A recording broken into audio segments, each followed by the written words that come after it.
Oh man, Tuesday, October 3rd was an interesting day. In simple terms, Go Transit died. Anyways, before I talk about the shutdown, I'm going to talk about this new Go station name. Brampton Go on September 26th had its name changed to Brampton Innovation District Go. Try saying that fast 5 times. Signs across the station were changed, however, Via Rail still has it as Brampton, even on part of the platform. This makes it even more goofy than it already is with two names for the station. And no, I'm not calling it by its new name. Anyways, due to the shutdown, which actually shut down rail traffic control for Go Transit, all trains were halted and stopped at the nearest station, which began around 1 p.m. I knew things were wrong before arriving at the station, but things got very odd when I got there.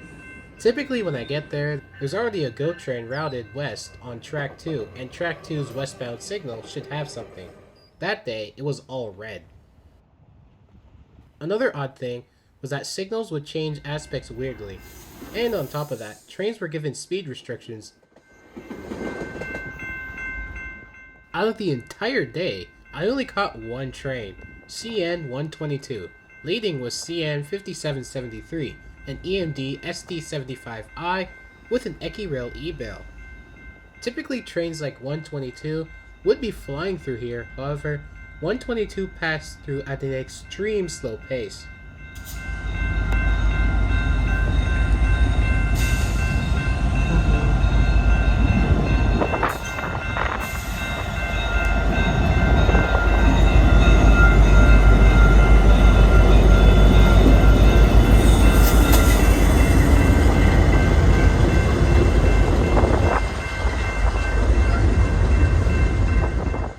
With 122 out of the way, let's talk about the shutdown in full context. At 1 p.m., Canadian National's Electronic Data Interchange System, or EDI for short, had an issue that affected Go Transit. Why Go specifically? Well, CN kind of has control over Go Transit's signal corridor in terms of the system, and on the 3rd, it went out specifically on Go Transit's corridors, and a bit of CN's rail lines as well, hence the speed restriction on CN 122, and this affected CN's employees from accessing things. This caused all GO trains, at least on the Kitchener line, to stop at the nearest station. Not a single one was at Brampton, unfortunately. Due to the shutdown taking place at 1 p.m., this caused the following GO trains to be stopped. The 11:42 a.m. Kitchener to Union train stopped roughly at Etobicoke North Go. The 12:34 p.m. Union to Kitchener train stopped between Malton and Bramalea Go. The 1:40 p.m. Mount Pleasant to Union train did not leave Mount Pleasant, and much more. The shutdown also caused Via 84, a Sarnia to Toronto train, to be stopped around Weston Go, along with other Via Rail trains that use other Go Transit corridors. These are based off their schedules, so where each of these trains listed stop is most likely not accurate. Along with this, trains that were scheduled to depart Union Station, such as the 3:34 p.m. train to Kitchener, wasn't able to.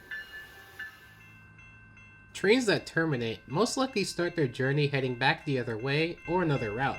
Trains that initially got stopped by the shutdown canceled their next journeys. The 12:34 p.m. Union to Kitchener would have turned into the 2:43 p.m. Kitchener to Union train, then the 4:35 Union to Oshawa GO train. However, since it stopped, it canceled its next trips, one of them being the last eastbound train to Union Station on the Kitchener line until the next eastbound at 8 p.m. Regardless of that, this caused a headache amongst everyone who takes the GO train. This outage lasted roughly for about a couple hours before trains were resumed service on a limited and more rush hour scale, which means trains heading out of Union Station. For people heading towards Toronto, well, oof. Priority was on getting people out of Toronto, so getting to Toronto, service was either hourly or not at all depending on the GO line. Canadian National's rail traffic control all the way in Edmonton, Alberta took over operations and aided routing trains to bring people home and eventually get rail traffic control over here up and running. By the next day, service was 90% back to normal. Some trains like the GO train to and from London was cancelled that day due to it being cancelled the day before. Basically, the train has to do its evening run for it to do its morning run the next day. This sort of last minute event was something many people are not going to forget. A day where you're forced to find an alternative to the train. Now, obviously, I live in a place where many alternatives exist, and I ended up taking the bus home instead of the train. Unfortunately, there are those who live at a long distance, for instance, outside of the GTA, such as Kitchener, where the GO train or GO bus is their only option, but the bus gets stuck in traffic. There are those who don't drive, and there are those who do not have another option for them. Some actually rely on the train and ended up being stranded that day. Well, all I can say is, I hope that event doesn't repeat.